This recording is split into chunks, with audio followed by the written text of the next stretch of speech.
Hope வைரம் என்பது உலகின் மிக பிரபலமான இரத்தின கற்களில் ஒன்றாகும். இதன் போரான் என்னும் தனிமம் அணுக்களின் சுவடு அளவு காரணமாக இது மிகவும் போற்றப்படும் அரிய நீல நிற வைரமாக உள்ளது. இது 45.52 காரட் எடையுள்ளது. இந்த இரத்தின கல்லானது இந்தியாவில் தோன்றியதாக நம்பப்படுகிறது. இந்த அசல் பெரிய கல்லானது 1666ஆம் ஆண்டில் பிரெஞ்சு இரத்தின வணிகர் ஜீன் பாப்டிஸ்ட் தாவர்னியரால் டவர்னியர் புளூ என்ற பெயர் கொண்ட வைரக்கல்லாக வாங்கப்பட்டது. தாவர்னியரால் புளூ வைரங்கள் வெட்டப்பட்டு பிரெஞ்சு நீளம் லு ப்ளூ டி பிரான்ஸ் என்ற பெயர் சூட்டப்பட்டு 1668ஆம் ஆண்டு தாவர்னியரால் அரசர் 14ஆம் லூயிக்கு விற்கப்பட்டது. 1791ஆம் ஆண்டில் இந்த வைரம் திருடப்பட்டது.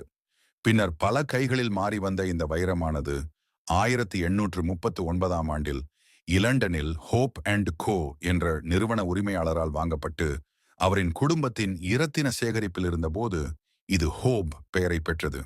அதன் பிறகு ஏராளமான உரிமையாளர்களிடமிருந்து கடந்து சென்று அது வாஷிங்டன் போஸ்ட் பத்திரிகை உரிமையாளர் குடும்பத்தைச் சேர்ந்த இவாலின் வால்ஷ் மெக்லீனுக்கு விற்கப்பட்டது.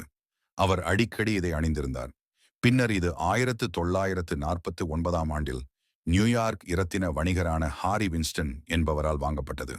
அவர் அதை 1958ஆம் ஆண்டில் தேசிய இயற்கை வரலாற்று அருங்காட்சியகத்திற்கு பரிசாக வழங்கினார். அதன் பின்னர் இந்த வைரமானது நிரந்தரமாக அருங்காட்சியக கண்காட்சியில் உள்ளது. இது போன்ற பல தகவல்களை தெரிந்து கொள்ள இன்ஃபோவேர்ல்ட் சேனலை சப்ஸ்கிரைப் பண்ணவும்.